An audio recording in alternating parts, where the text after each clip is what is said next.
Okay, guys, welcome again. We have to us today an amazing ex-team minister, Minister Dr. Blackson, Walta Blackson, and he's gonna be taking us through his music career. He's one of the veterans and those who have established the gospel we now are practicing in the 237 gospel setup. He's based in the US of A and is Dr. Walter Blackson.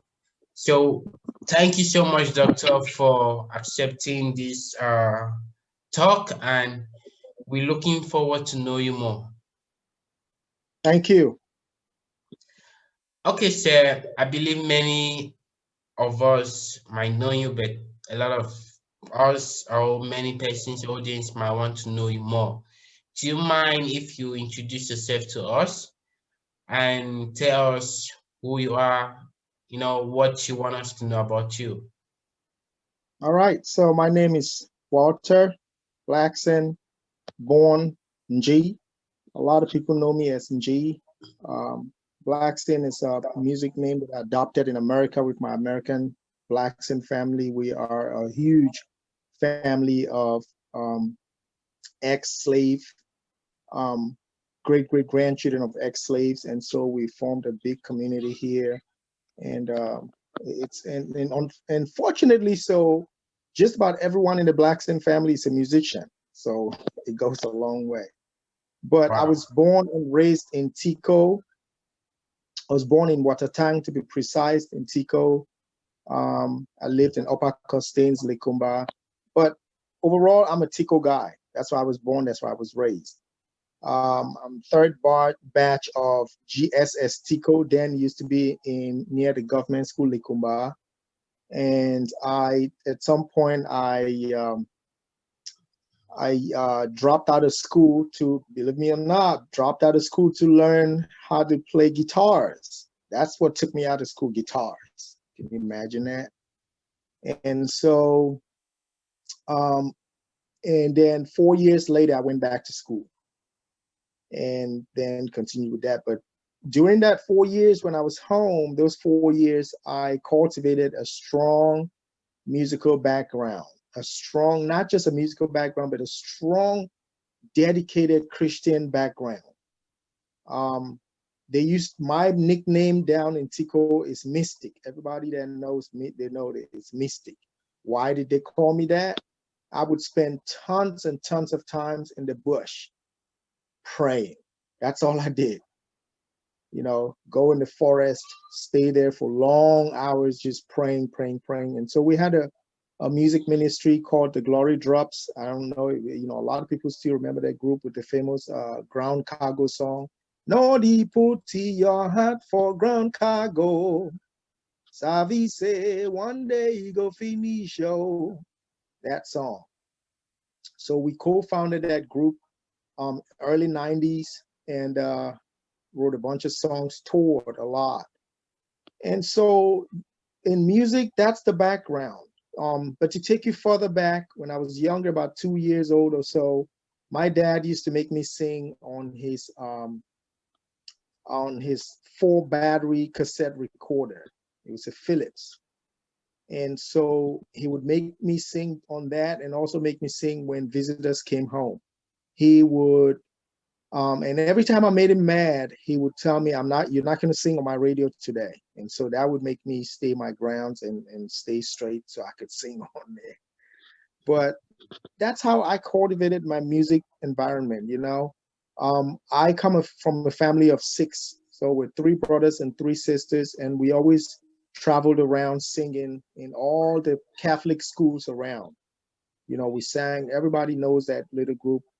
Um, and we sang a lot. So when I came to the United States, one of the main goals was for me to own a recording studio because back home, um, that's something I had wanted to do so bad, but I couldn't because I didn't have the opportunity. I started recording very early on, like 92, 93, I started recording. So we would go to Dobel and record. That was in Bunakwamong in Douala. Um, I also wrote and shot my first film And in the 90s, early 90s, The Wonder Works of Prayer. And that film somehow ended in South Africa. I don't know what happened to it, but it ended in South Africa somehow. And that's the end of that. But hopefully we'll do it again. And now in the United States, I met Minister Anita Eta, and we began to build what will now become Kaga, which is bringing together artists, gospel artists from Cameroon. It's a very big project that we embarked on, but we started it long ago with Mabel Boma and Josephine Atanga. So that's in entirety, that's the general history of how I got into music and how it evolved and got to this point. Wow, wow. I mean, into everything, there's a story behind it. And thank you for taking us through your story. I mean, let's say your background. Now, let's get to know about your ministry story.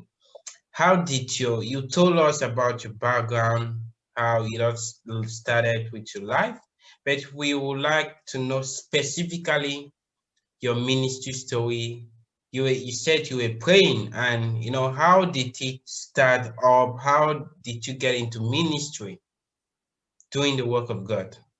So I'm a proud born and bred Catholic. Okay, and sometimes when I say that, people are like, "Oh, Catholic," but that's my background. And in my early years, I was lucky enough. I was blessed to meet a guy called Reverend Father Fidelis Oguzo. He had just come from Nigeria. He came to Tico for ministry work, and he was a Pentecostal type of pastor. And so that's how I became a Pentecostal Catholic. That's what I choose to call it because it's a different view of the same gospel of Christ, you know. And every Sunday, when this pastor had a service, he would make me play my guitar in front of the entire church and sing. So it began to build up from that point, and then we had vigils and prayers, and I was not used to that stuff because the the original Catholic way of it is you come to service, you go home, that's about it. But we started doing night vigils, we started doing deliverance ministry sessions, and there's a long story behind that. But um, one day, while he was preaching, he said, "I want to talk to you guys about your calling." So he preached about calling, and he said something that I'd never forget.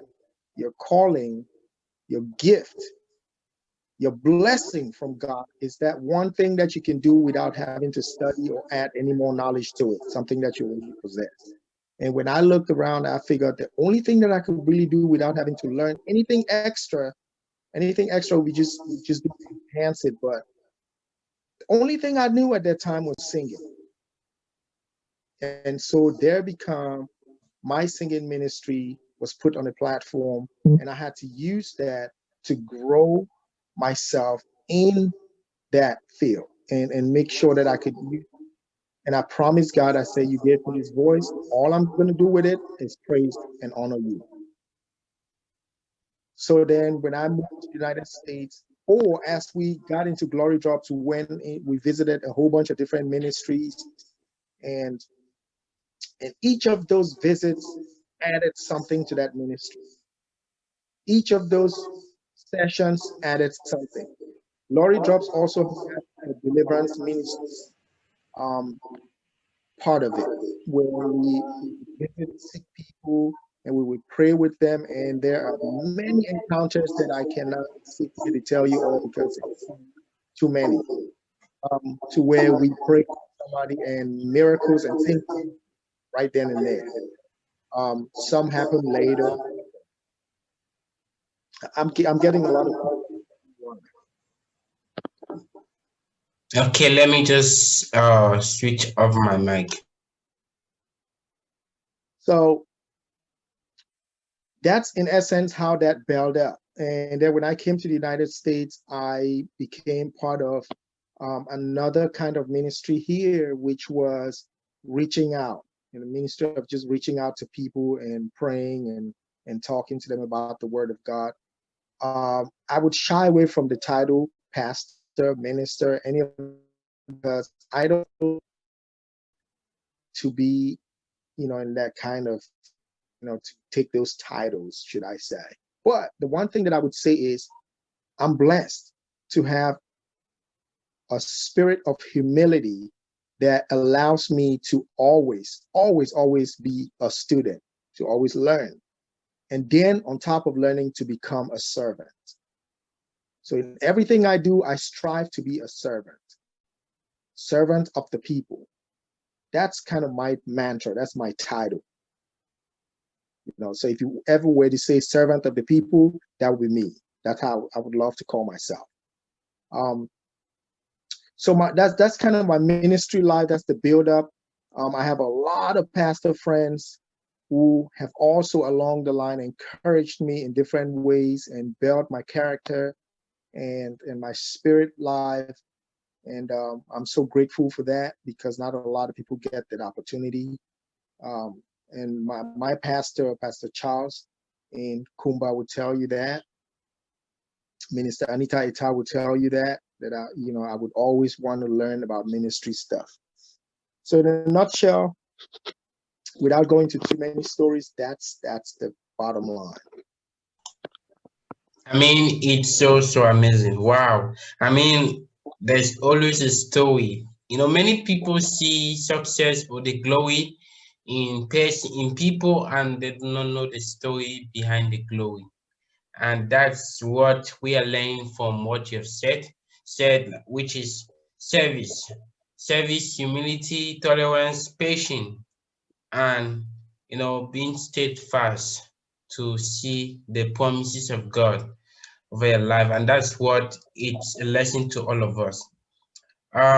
Well, we know you're a producer, but we would like to know about some of, your musical part, as in your first song, how many songs you have, if you have an album, and where we can find these songs. When before I left Cameroon, I had produced a couple of songs, not very big, just like demos, I should say. Um, Outside of our Glory Drops recordings at that time, I really didn't have any professionally made songs.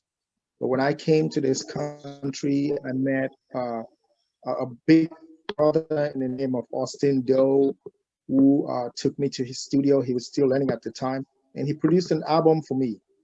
That album came out in 2004. Um, and the album is it's on Google downloads, it's on Amazon all those download websites. You can always download them there. If you just put the name Walta Blackson, it's going to show up. But ultimately, I've written a lot of songs for a lot of people, because part of what I do is writing. I write a lot. I create a lot of music for people. I write, make the tracks and everything.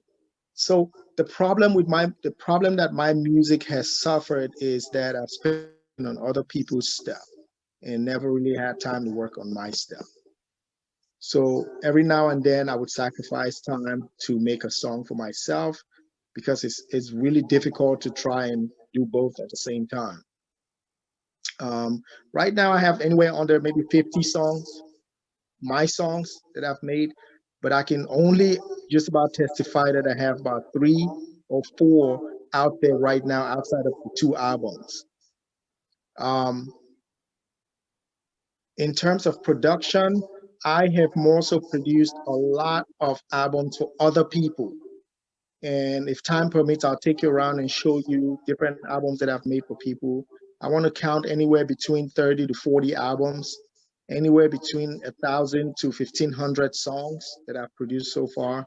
And it keeps going, and we keep producing, we keep working. Um, so in a nutshell, that's my music side. That's the my songs, and that's what I work with. I'm currently in the studio because I'm waiting for an artist to come in, and we're gonna work on a song with her. So Wow. In every journey, there are challenges. What are some of the challenges that you face, and how did you overcome them? There are a lot of challenges, like you rightly said. In every journey, there are bound to be challenges. But before I answer that question, I want to answer the why of it. The why is to teach us that nothing good comes easy. Jesus just didn't wake up, come to earth, go through his life, and left. He had every day, there was some type of challenge that he had to go through every single day of his life on earth. I mean, that's a guarantee. For me in music, one of the challenges has always been, like I said, finding time to do my own music because I have my own calling in singing. I want to be able to sing my own songs, but I would make a song complete and then it would just stop somewhere because then I'm focusing on producing somebody else's song at this point. One of the other challenges is marketing. We've talked about marketing a lot because I'm not really focused as an artist. I'm more focused as a producer. Then there's that aspect of not enough time spent trying to focus on pushing my own songs. Um, some mails that I've come across a lot is just for me, part of the work is trying to help other people achieve their musical goals. And so, and that's what I explained when we had the conference. Most times when you reach out, people fail to understand that you're just really here to help. And for some reason, they don't take that seriously. They don't want to accept the help. They don't want you to help them. That's what I feel like they don't want you to help them because they bring a whole bunch of complaints to kind of back out from why you shouldn't help them. I mean, I've gone far, deep. Minister Anita can testify to the same thing. We've tried to help so many people. Some of them just have so much pride that they would not let their pride down and let you help them. Some of them, I'm not sure exactly what the problem is with that. But also, one of the challenges that we face here is there are a lot of artists that want to make good music, but they don't have the means to. Um, and those we do encourage, and from time to time, we'll help them do things that need to be done to make to either record a song, write the song for them, or one way or the other, encourage them in their music ministry. So I've had a lot of challenges, but they're not challenges that stop me from doing what I want to do. They're just challenges that come in between.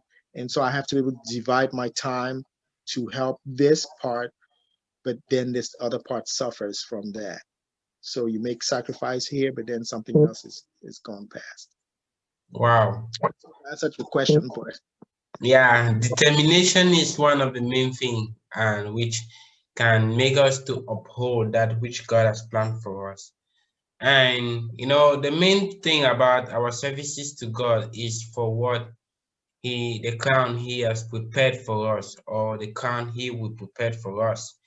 So, talking about earthly crown, what are some of the awards you've had through your career as a producer, as an artist?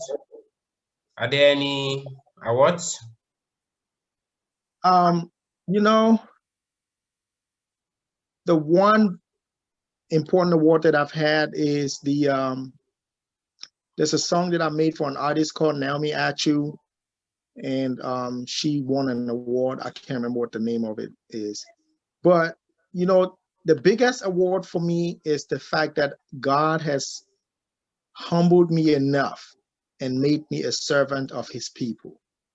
For me, that's the biggest thing. It's when the artist gets at the end of the song, the creation, and the artist says, "I like this song, and I'm putting it out." That's the award for me.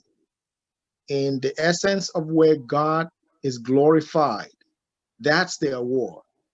Now, earthly awards gonna come? Probably some. They'll come. I'm not sure about that, but they'll come. But the biggest award is that God has been glorified in His way.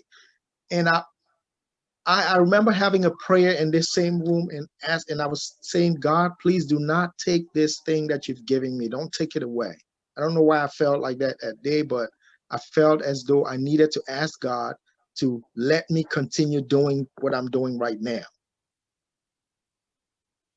That's an award in itself. Yeah. The main thing about our work we got is impact, and that's just what you've been doing, and it's so amazing. Awards is more when the kingdom of God is being advanced and populated. That's one of the biggest award we can ever have. Apostle Paul said, I've, I've fought a good fight, the fight of faith. There's Yep. a crown waiting for me up there, the blossom of the Lord. So that's what is more important, the awards that God, or the crown that God prepared for us. Message to the youth. We believe. But we also, I want to stress hard work. A lot of our artists, a lot of the younger, I should say, the younger artists, um, have gotten into the habit of not trying to invest a lot of time into their music. And so there's a lot of copy work, there's a lot of entitlement, they feel a sense of entitlement, like people have to do stuff for them free, which is okay. People, if people want to help you, that's different, but you got to invest time into your craft and build up your craft, because again, if you want to get to a point of success, there has to be a starting point. Nobody jumps to the finish line unless you have to start from the beginning of the line and then run up to the finish line.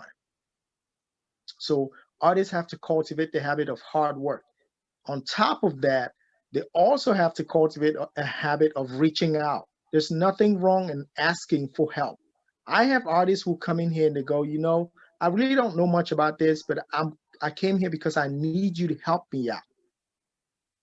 So once you come with that mentality, now I know I have to do more to be able to lift what you brought to me to a finished point.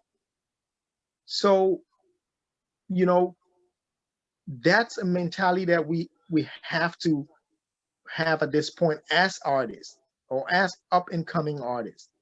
There's a need for them to continuously build on the reputation of those that have come before them. There's a need to be creative and bring new things to the table. I can tell you right now, most young artists that I listen to from Cameroon, a lot of them are so creative. It's crazy. Like I listen to stuff, I'm like, wow, this is great. So there's so much talent in our artists, so much. You hear people sing, you're like, man, this is insane. But then if you have that much talent, one of the first things that kicks in is pride. And that's something we need to nip right away. If these artists can just embark on their talent, work hard, keep away pride, be humble, focus on reaching out to as many people as possible and seek for help, I guarantee you there's always light at the end of the tunnel for that kind of artist. I have a lot of artists that I work with back home, and they can testify to this. Where they took a song, they're like, well, I don't have the money to go to the studio. Then we work the way out for them to go to the studio. Then they sent the files and we mix them, or we let somebody down and mix them. And the song came out, and the artist didn't have to do that much. Why? Because they reached out, they seek help. So that's probably my message. The next thing that I would like to just impart on some of the up and coming artists, and that may go for other artists too, is leverage advantages that you may have. So if you're good at a certain brand of music, that's an advantage for you, but also leverage that advantage with another artist that may not be good in that field, because you're going to learn something from them in the course of trying to work. I've worked with several artists, and a lot of times I end up learning something. I mean, they'll claim that, well, they learned a lot from me, but I'm going to tell you right now, I learned from just about every artist. There's something that I have to pick up from what they're doing that's going to help me build up the next artist. And then another part of that too is trying as much as possible to always live in that spirit. That spirit that came upon us in the first place to begin doing what we're doing is what we need to continue with. We can't let that go. Wow. Thank you so much, sir. Thank you so much. We know you're a producer, you're an artist. We'd like to know, beside these two, what are some of the things that people should know, like career path, what you do, and how people can be able to reach out to you? Well, outside of music, music is just a passion for me and I love it. I can't live without it. It's impossible. But outside of that, when I came to this country, I educated myself. So I have a bachelor's degree in international relations. I have a master's degree in international relations, and I have another master's degree in conflict resolution. And then I have a doctorate degree in civil security, leadership, management, and policy. And so those degrees and my outreach has been able to get me to a point where um, I can become a mentor to a lot of people. Um, I I've been involved in a lot of conflict mediation within families. A lot of families, family issues, we'll talk it out, we'll mediate, and we'll find peaceful solutions. But also, I work for a company called Exelon as an academic and regional safety specialist. So I'm a safety guy. If anything safety, that's me. Um, but but that's my career path. It's I'm a safety guy. Period. All I do is safety. You have to everything you do, you got to do it safe. Wow, wow, wow. Okay. So, what are some of the sites in which you are, your social media handles? So we get to know how we can reach out to you and how the audience, fellow 237 ministers can reach out to you. I'm an old school guy. I'm a very old school guy, and I hesitated so much to get into the Twitter and what you call the other one word. I used to be Facebook, and then most of the artists are like, "Nah, you got to get out of Facebook, or you got to get to other networks, and go to Twitter, go to what's the other one? Instagram. Instagram, Yeah. go there." So I'm Walta Blackson on Instagram, Facebook, Twitter. I don't know what the other ones do, so I just don't get to them. But that's how you can find me. Just Walter Blackson. The Walter is Walta. So It's what not the about on YouTube? Are your music available on YouTube? there are some songs on YouTube. Yes, there's some videos on YouTube. My daughter has pushed me and put some videos on YouTube for me. So I do have a couple of videos there. Walter Blackson, same thing. Um, and you can find a bunch of songs on there. Wow, wow. Okay. Okay, guys, this is highly esteemed minister, Dr. Walta Blackson. It's so amazing based in the US of A. I mean, you can talk anything of experience, services, whatsoever you want to put it. This is what we're talking about here. So, sir, we want to be able to see a little of maybe your office, your studio, and maybe for those who are in the US of A to know the location of your studio and for them to maybe come up or book in for sessions. So we'd like to see a studio, maybe if you can, to show us the studio, and you're talking about some albums that you did. If you can be able to show us, we'll appreciate that. And yeah, also your location for those who are in the DC area, and also how people, if they want to book you from, let me say, abroad or in the 227 Gospel area, how they can reach out to you. So my on Facebook, my phone number is listed. And what I will do outside of this recording is I'm going to make video clips of the studio and all the other stuff that you may need to know and send it to you privately. So that way you can use that and do, add to this. Because I know you're gonna edit stuff, right? Okay. So I'm gonna do that because trying to do stuff now, the camera is gonna be shaking and moving around. I'm gonna do a professional job. One thing you want to understand is when I came to this country, I started off doing movies first. So I have a catalog of movie things that I've done. I did a movie called Mr. Bamenda. I did a movie called Coming from Africa. It was like a short play. And I was working on another movie before I kind of just moved away from that into music. But so I'm going to shoot clips of everything and send it to you so you have enough stuff and in quality so you can use it the way you need to. Okay, But okay, sir. Thank you. but I'll be waiting. outside of that, yeah, I just also wanted to say I would list my you can list my number. People can reach me on that number. It's 301-332-3766. Call me. I'm also a career counselor, so I counsel people who just are just trying to find a way in life and find out things about themselves so they know how to better educate themselves. If you need any type of advice, call me because there are things that I might be able to tell you that may help push you that one step further. Okay, okay. Thank you so much, sir.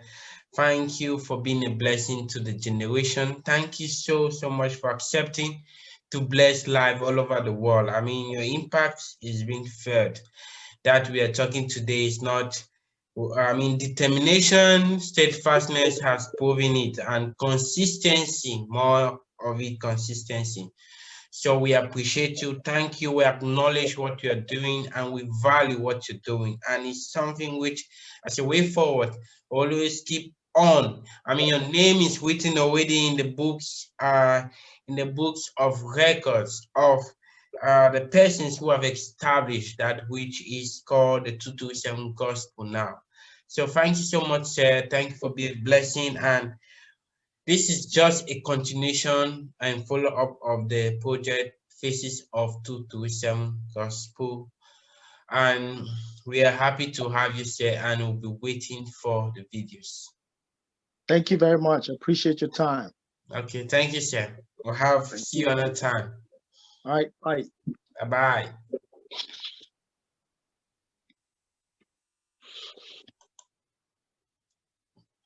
Guys, that was it. And thank you so much for joining in. This is continuation and follow-up of Faces of 237 Gospel, and that's one of our veteran based in the US of A. Come on, Dr. Walta Blackson. He got 2 masters, 1 degree, and a doctorate. Come on, that's huge. I mean, that's huge. So check him up.